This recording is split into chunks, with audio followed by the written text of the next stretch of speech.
यहाँ पर ये कह रहा है कि प्रतिसारणीय क्षार के तीन भेद हैं, मृदु, मध्यम और तीक्ष्ण, ये तीन भेद प्रतिसारणीय के वर्णन किए गए हैं। पानी में ऐसा कुछ वर्णन नहीं है, ठीक है, एज पर जहाँ एक्सप्लेनेशन दिया है।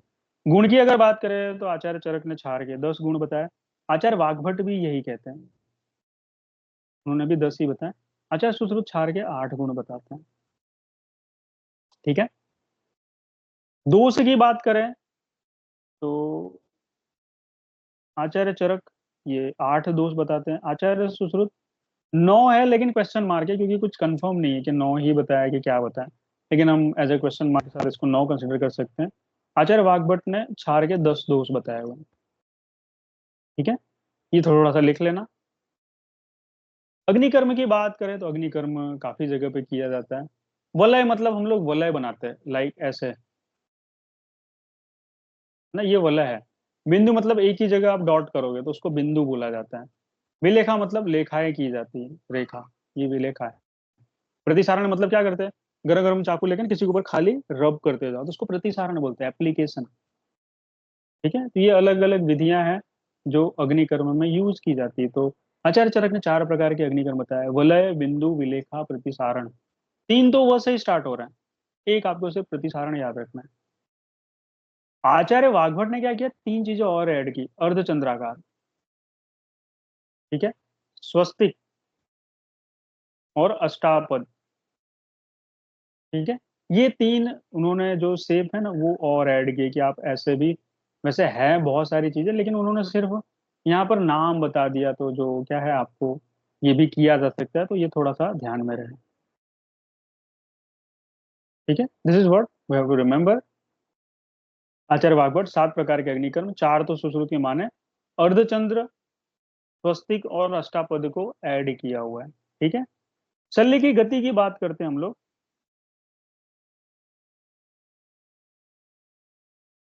शल्य की गतियां देखो 5 बताई हुई हैं अष्टांग हृदय में, अष्टांग हृदय और सुश्रुत ने 5 बताई हुई है।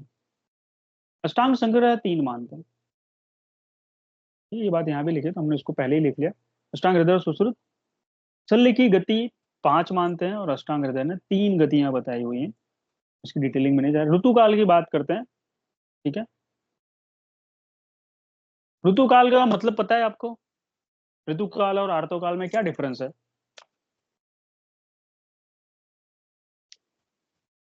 एनीवन?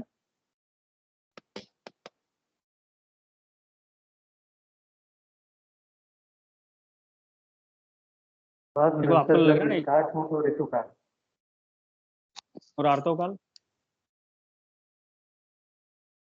ऋतुकाल मेंस्ट्रुएशन फेज होता है। फिर से बोलो। बाद की 3 से 5 दिन उसमें आते हैं। तो ऋतुकाल क्या है?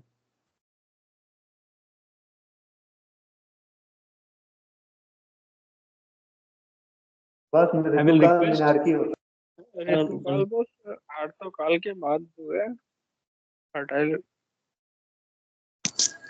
बस फर्टाइल ओके, पीरियड को ऋतुकाल कह सकते हैं। मैं रिक्वेस्ट करूंगा आप लोग जाके ना ये दोनों वर्ड एक बार पढ़ना अच्छे से, ठीक है।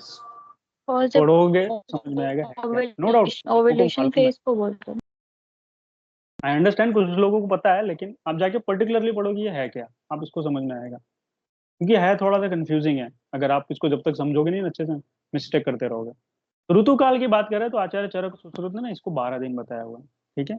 कब से गणना कर रहे हैं, मासिक स्राव के अंतिम दिन से, last day of the menstruation, okay. Vagbhata और आचार्य भाव प्रकाश ने 16 दिन बताया, मासिक स्राव के प्रथम दिन से ही गणना की है। ये थोड़ी सी कंट्रोवर्सी ना, थोड़ा सा ध्यान रखना। अच्छा नॉर्मली डेज ही पूछेगा, लेकिन अगर वो आगे बढ़ के पूछा तो ये चीज पूछ सकता है। रजो दर्शन आयु देखते हैं, यानी ये मेनार्की की एज है। फर्स्ट मेंस्ट्रुअल साइकिल जब स्टार्ट होता है मेनार्की, ओके, ये उसकी बात की जा रही है। तो आचार्य सुश्रुत कहते हैं 12 ईयर, आचार्य काश्यप ने 16 साल, आचार्य भाव प्रकाश भी 16 साल कहते हैं।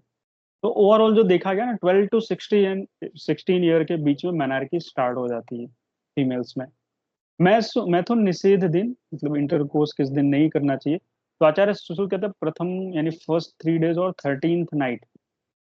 वाग्भट कहते हैं प्रथम 3 दिन, 11वीं ऐड और 13वीं, 11वीं को ऐड कर दिया।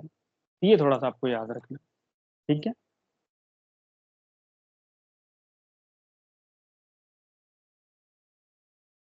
एक मिनट, हाँ यहाँ पे कुछ रजो दर्शन आयु में कुछ चीजें बता दूं मैं आपको। ये वाग्भट भाव प्रकाश ने भी 12 वर्ष ही माना हुआ है। पराशर, सॉरी यहाँ पर भाव प्रकाश है ना, ये इनके दो वर्ड हैं। ये 10 साल भी मानते हैं और 12 साल भी मानते हैं, रजो दर्शन आयु। इनके दो कॉन्ट्रोवर्शियल, मतलब अलग अलग जगह, दो जगह वर्णन करते हैं भाव प्रकाश। 10 साल भी है, 12 साल भी है। आचार्य पराशर ने भी 10 साल ही माना हुआ है। ये थोड़ा सा लिख लेना, ठीक है। 16 नहीं है, वो 10 है, इसको सुधार लेना। बाकी भाव प्रकाश 12 साल भी कहते हैं। जिस तरह से आचार्य काश्यप ने 16 वर्ष रजो दर्शन आयु बोला है, इसी तरह से उन्होंने शुक्र संप्रवर्तन आयु भी 16 ईयर बोला है। शुक्र संप्रवर्तन आयु आचार्य काश्यप के अनुसार ये भी 16 ईयर है। ये लिख लेना आप लोग। अस्थि की संख्या की बात करते हैं, नंबर ऑफ बोन्स। तो चरक और काश्यप ने 360 अस्थियां, और आचार्य वाग्भट ये भी 360 ही गिनते हैं। आचार्य सुश्रुत और भेल, being a surgeon more specific more precise, 300 बताई हुई है, ठीक है। करंट साइंस जिसको कह सकते हो एलोपैथिक साइंस, ये 264 यहाँ पर इन्होंने लिखा हुआ है, जैसा कि आप सभी को पता है। शाखा में देख रहे हो यहाँ पर आचार्य सुश्रुत और भेल के अनुसार शाखा में 120, ग्रीवा में 63, और बाकी जो बच गई मतलब 117 वो मध्य शरीर में पाई जाती है। तो कोई भी दो याद रखोगे तो जो लास्ट 3 है ना वो आपको अपने आप याद आ जाएगा। तो 120, 117 और 63, ये हम एक फॉर्मेट यूज करते हैं कि भाई शाखा, मध्य शरीर और ऊर्ध्व चतुर में किस तरह से वर्णन किया गया। तो आयुर्विज्ञान और करंट साइंस यहाँ पर देख रहे हो 206 बताया गया है। ये दो चीजें आपको देखने में, मेनली जो एग्जाम है ना आपसे ये आधुनिक विज्ञान के बारे में पूछेगा। ये 206 याद रखना, ठीक है। ये पर्टिकुलरली बोन्स है। यहाँ पर अस्थि मतलब यहाँ पर कार्टिलेज, बोन्स और कुछ टेंडन्स को भी कंसिडर किया गया है। तो थोड़ा सा इनका जो नंबर्स है ना, गिनती, वो अलग पड़ती है। और बोन्स जो है, पर्टिकुलरली बोन्स की अगर बात करोगे तो आज का जो करंट एनाटमी है वो बोन्स जो है 206 मानता है। संधि की बात करते हैं हम लोग आगे। तो आचार्य चरक देख रहे हो, संधि 200 बताई हुई है। आचार्य वाग्भट और सुश्रुत ने 210 बताई है, ठीक है। आचार्य काश्यप की बात करोगे तो 381 संधियां।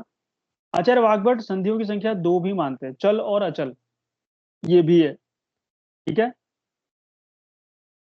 ये आचार्य सुश्रुत के अकॉर्डिंग है। अगर हम बात करें, आप यहाँ पे देख सकते हो, इन्होंने 68, 59, 83, ये नहीं, सबसे ज्यादा बार ये पूछा गया। हम लोग क्या याद करते हैं, 68, 69, 83।